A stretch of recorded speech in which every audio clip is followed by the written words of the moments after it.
Mon nom est Amina Poutouma, je suis fondatrice et présidente de l'association Maman Solo et Up. Je suis initiatrice de la journée mondiale de la maman solo qui se fête déjà depuis 3 années.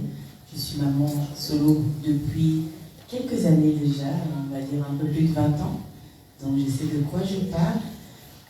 Je défends les droits. J'essaie en tout cas de garantir et faire appliquer les droits de la maman solo en Europe, mais aussi en Afrique, parce que c'est en Afrique encore qu'on a le plus besoin d'appuyer sur la problématique de la monoparentalité. Et la santé mentale est le point central de mon travail, mais aussi la vulgarisation du statut. Parce qu'être une maman solo, c'est une période dans la vie, ce n'est pas une maladie. J'ai tout essayé, il n'y a pas de vaccin, c'est pas contagieux non plus. Donc il faut le faire comprendre à la société qu'être maman solo, déjà, c'est pas un poids, c'est pas quelque chose de mauvais en fait. C'est juste une personne, à un moment de sa vie, qui a besoin de plus d'appui, qui, dans une société patriarcale, n'a pas, en tout cas, le soutien nécessaire pour pouvoir avancer avec cette vie un peu androïde, je veux dire. Donc voilà, je me bats pour qu'on puisse comprendre, pour qu'on puisse voir les femmes, les mamans solo comme des guerrières, comme des femmes qui doivent travailler plus que les autres, parce qu'elles sont plus à la maison avec les enfants, mais surtout pas comme des petites choses toutes fragiles qui ont perdu leur cerveau parce qu'elles ont divorcé, qu'elles n'ont plus un homme dans leur vie. Donc voilà.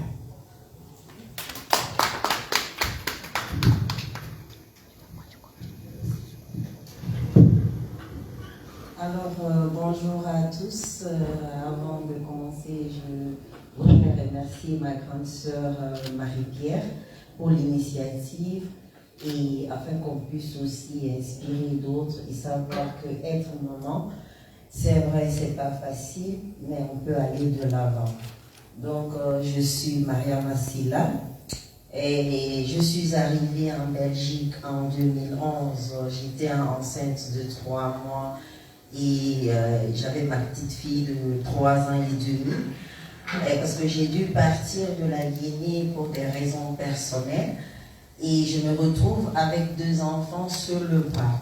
Et je me suis dit, alors je vais faire comment? Parce que j'ai toujours eu le soutien de ma famille, et mon ex-mari m'a quitté, je l'ai fait venir en Belgique, ça n'a pas marché.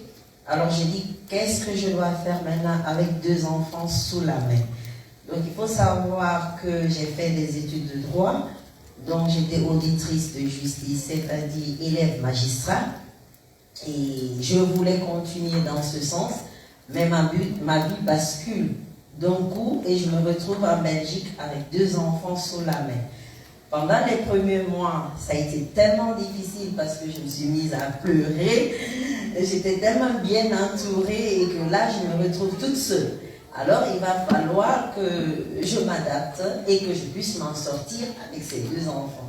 Donc, mes enfants ont été le moteur et je me suis dit, il faut que je trouve la solution parce que je suis une femme très ambitieuse qui veut aller loin et je voudrais être un modèle pour mes enfants et leur dire que quels que soient les obstacles, les difficultés, c'est possible, on peut y arriver.